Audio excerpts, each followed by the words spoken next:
the one thing we know about trauma is that it builds on one another and it's pretty messy. So anyone who's had a one-time experience, any other experiences that they've had that remind them of loss can kind of capsize and build on and stack, right? And so whenever we think about the tornado, right, and the loss that happened there, we also need to remember any other losses that were painful for people. We also need to remember the individuals who lived in that community for their entire life, right? And it was more than just a home. It was a place of familiarity. It was a place where generations grew up.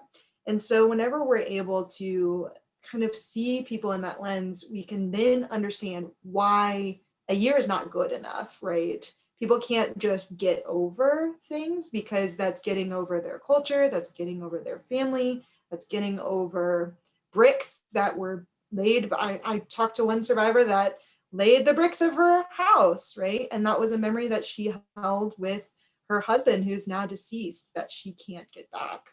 After an event like this, typically people are in shock for a while. After 10,000 events that we've had in Nashville, people are going to be in shock for a really, really long time, right? Because we're not just talking about a tornado. We're also talking about COVID. We're also talking about any survivors of the Nashville explosion that happened and people who might have been involved in the tornado and the Nashville explosion.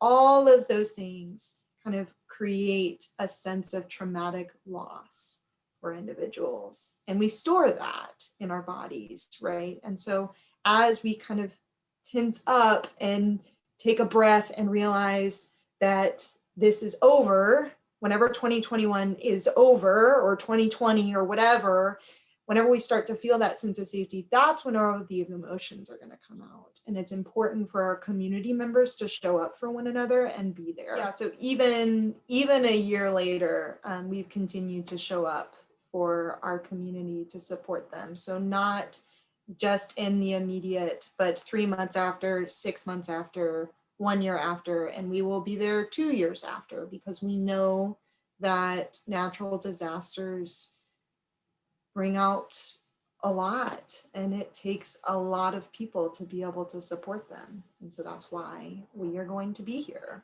the consistent person, as people continue to rebuild and fight with insurance and try to find people that they trust. We will continue to be that steady person available to them, that steady team that's there to support them as they figure out what's next.